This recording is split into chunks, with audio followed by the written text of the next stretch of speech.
Hey there, good morning, everybody. It is Sunday morning, May the 23rd, 8 o'clock in the morning, and we are starting a brand new book today, the book of 2 Samuel. If you've been with us all the way through 1 Samuel, then you remember that yesterday Saul died, Jonathan died, two of Jonathan's other brothers and Saul's sons died, and now today we're starting a brand new chapter, and it's 1 and 2 Samuel, very appropriately, the same story, continuation, although broken into two books. The first book being the era of King Saul, the second book being the era of King David. And so Saul, his death is now broke to David here in the the first chapter of the 2 Samuel. Let's pray, and then we'll get right into this thing. Father, help us as we continue now the story, dare we call it a saga maybe, of Saul and David and their reigns as your kings, first and second kings of your people. Would you help us to learn and glean wisdom from what we read today? Help us as we see the examples of both Saul and David and learn from them. Give us wisdom on this Lord's Day, please. In Christ's name we ask. Amen. All right, so as you know, David was being pursued by Saul. Saul was trying to kill David and eliminate him, even though on a couple occasions he said, you know what, I'm doing wrong here. He kept pursuing, kept chasing after him. David kept escaping, but David always honored Saul, always honored him as the king, and more importantly, the anointed of the Lord. David knew and recognized that God had put Saul into position. So let's pick this up in verse number 1 of 2 Samuel 1. Now it came to pass after the death of Saul, when David was returned from the slaughter of the Amalekites, and David had abode 2 days in Ziklag. So David's back in Ziklag. You remember the Amalekites attacked Ziklag and burned it with fire, but then David and his men chased them down, killed them for it. So they're back in Ziklag. Verse 2, and it came to pass on the third day that, behold, a man came out of the camp from Saul with his clothes rent and earth upon his head. And so it was when he came to David that he fell to the earth and did obeisance. So here's this stranger comes strolling in. His clothes are torn and there's earth on his head. So this is symbolic of mourning. So this man, who we're about to learn is a shyster, he's a con man, he comes in presenting himself as mourning over the loss of Israel in the battle, and even more so the loss of Saul.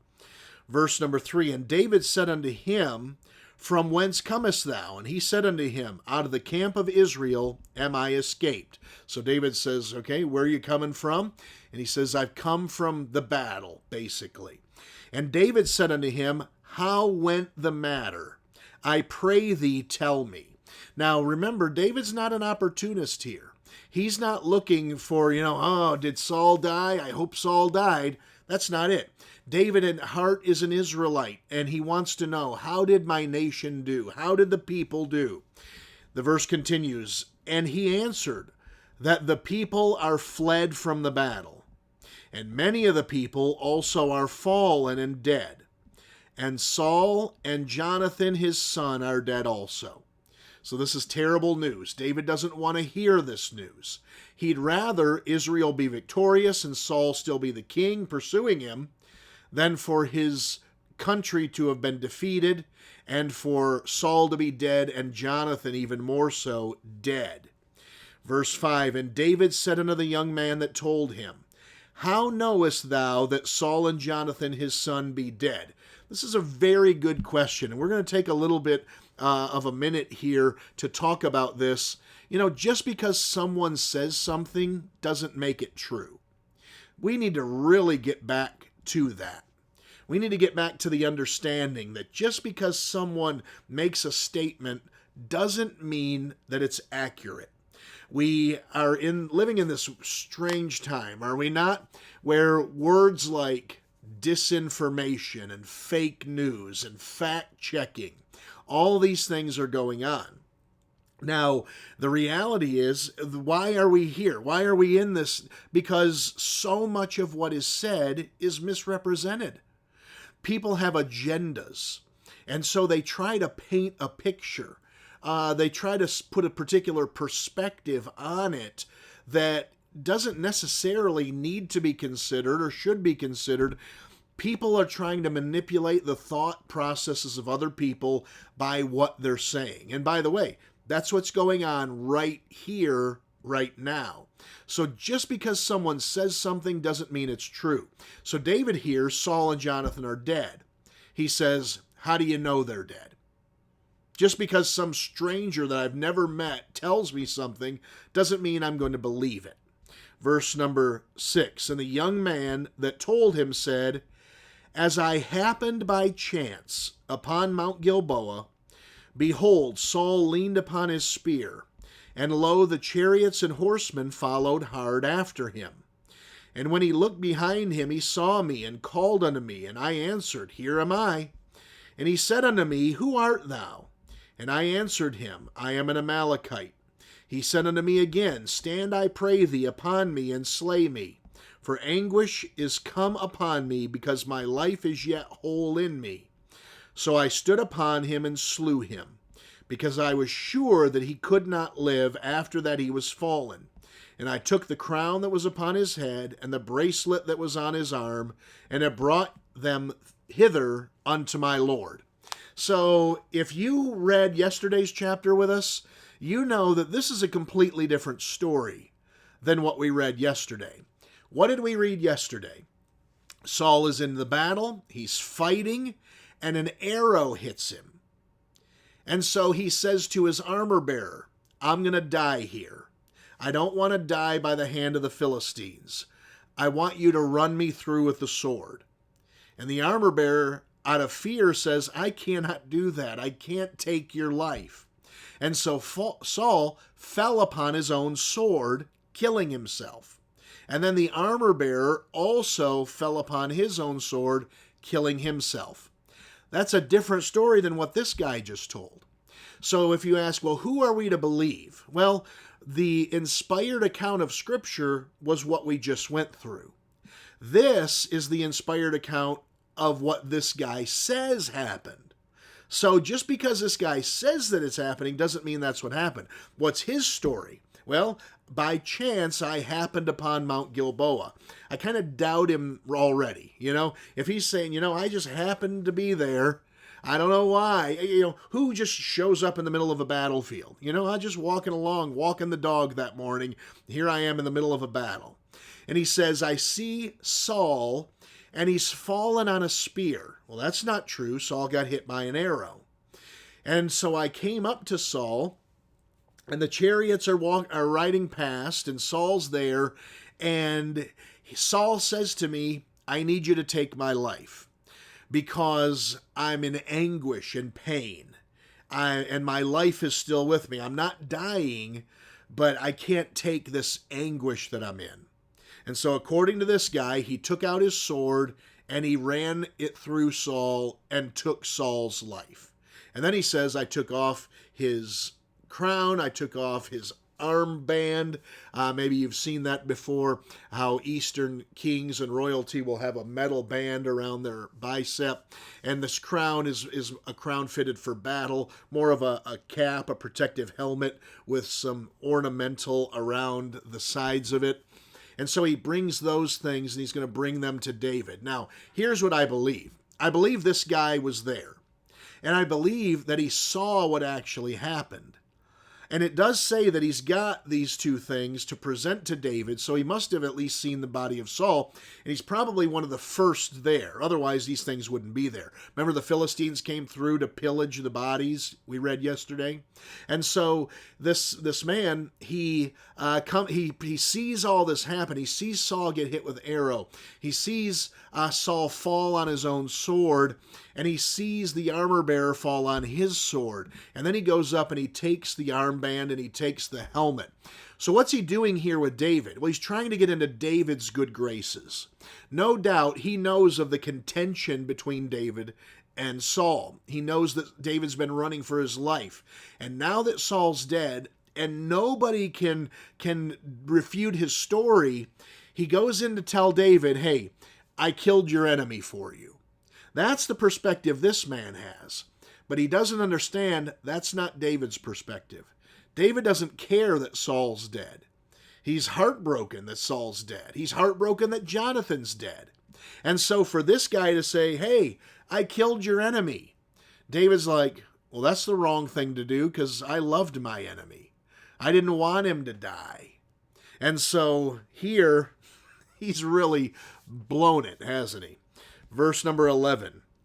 Then David took hold on his clothes and rent them, meaning tearing them. And likewise, all the men that were with him. This is a symbolic of mourning. And they mourned and wept and fasted until even. So they didn't eat anything until supper that night. For Saul and for Jonathan his son, and for the people of the Lord, and for the house of Israel, because they were fallen by the sword. So David and his men, they mourn and they fast until the evening because of the defeat that Israel suffered and because of the loss of their king and the king's son. Verse 13. And David said unto the young man that told him, Whence art thou? And he answered, I am the son of a stranger, an Amalekite. And David said unto him, How wast thou not afraid to stretch forth thine hand to destroy, notice, not Saul, not the king, the Lord's anointed? So he says, why weren't you afraid to kill the Lord's anointed? Explain that to me. Soon as he hears that, I'm sure this man felt a pit in his stomach. Verse 15, David called one of the young men and said, Go near and fall upon him. And he smote him that he died. So David doesn't even wait for an answer. It's a rhetorical question. How is it you think you can take the life of the Lord's anointed? Hey, kill him. And so one of David's men comes over and kills him. I think that's the opposite of what he expected to have happen, don't you? And David said unto him, Thy blood be upon thy head, for thy mouth had testified against thee, saying, I have slain the Lord's anointed. So David makes this blanket judgment, kill him, put him to death. He says, your blood it's not my fault, you're dead. It's upon your own head, because your mouth testified, saying you killed the Lord's anointed.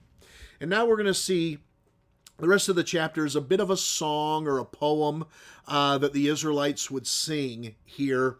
It'll be descriptive in the first verse or two, and then we're going to get to the song itself.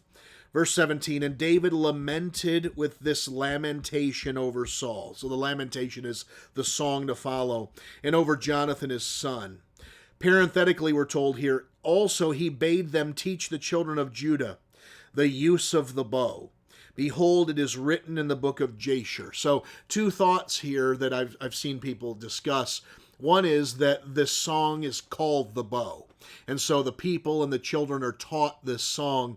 But also many believe that because Saul died by the arrow and Israel was rather weak when it came to archery and shooting arrows, that David instituted a new policy that all children would learn to be proficient in shooting the bow, so that these types of things wouldn't happen again.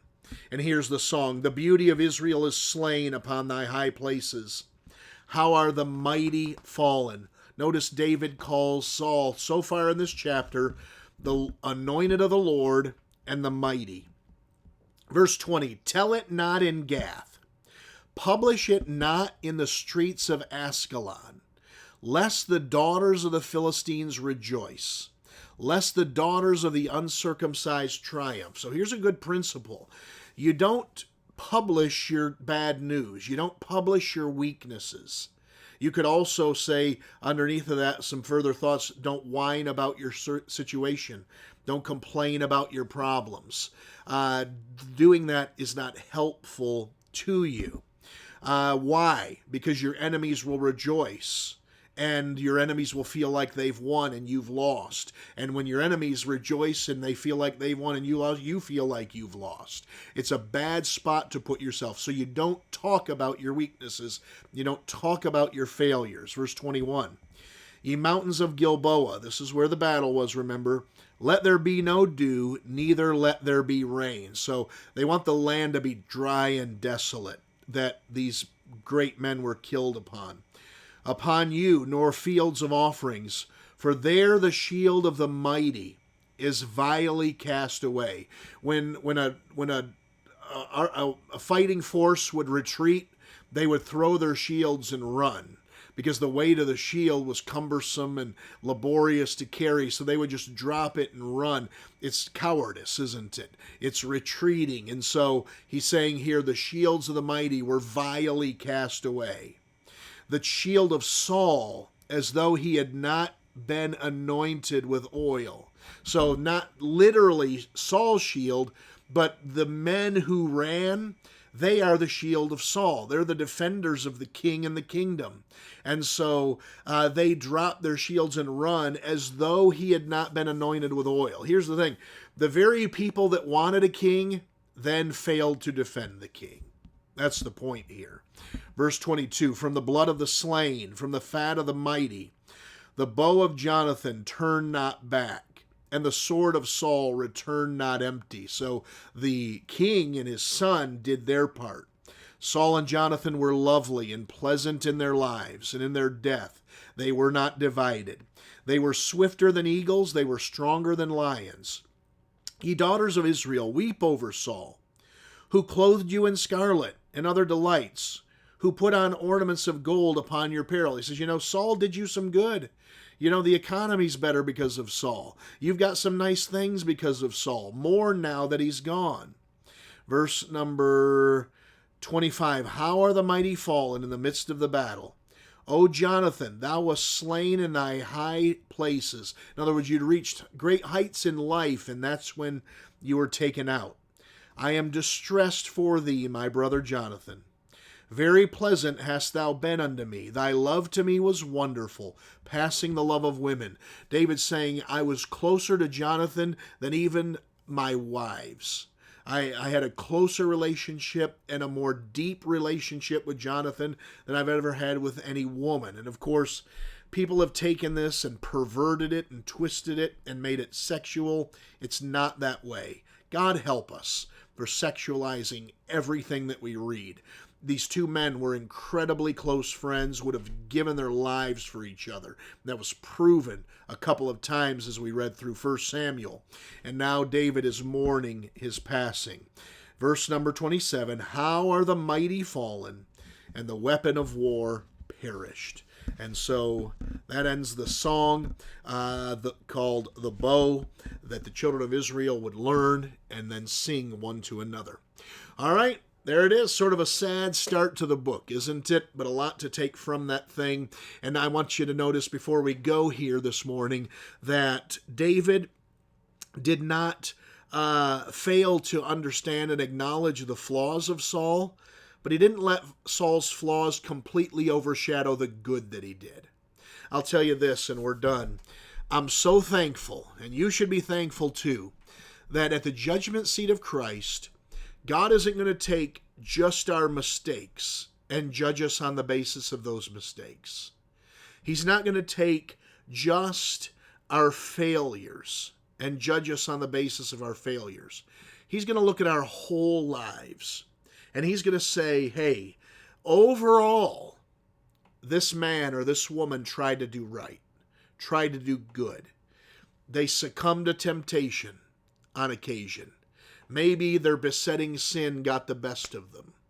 But overall, looking at their whole life, I'm pleased with their life. It's easy to pick on people. We have a phrase today called cancel culture, and we find one or two things or maybe a shortcoming in someone's life, and we say, that's it. They have no more right to even exist. God doesn't do that. God says, I'm going to look at the whole life. And that's what David did here. He's looking at the whole life of Saul. And he's saying, you know what? He was our king. He did us well. And this is the guy who ran from him because he was trying to kill him. I think you and I can show some mercy, don't you? And I think you and I can accept some mercy because we all need it, don't we? All right, that's all I've got for you this morning. It's church day, 9 o'clock Sunday school, 10 a.m. morning service. 5 o'clock Sunday school, 5:45 evening service. If you're in the Flint, Michigan area, please come see us at Lighthouse Baptist Church, 5458 Yeah, Fenton Road. Flint, Michigan, just north of Hill on the west side of the road. We'd love to have you. We'd be honored if you'd come. God bless you. Have a great Sunday. We'll see you tomorrow back at 10.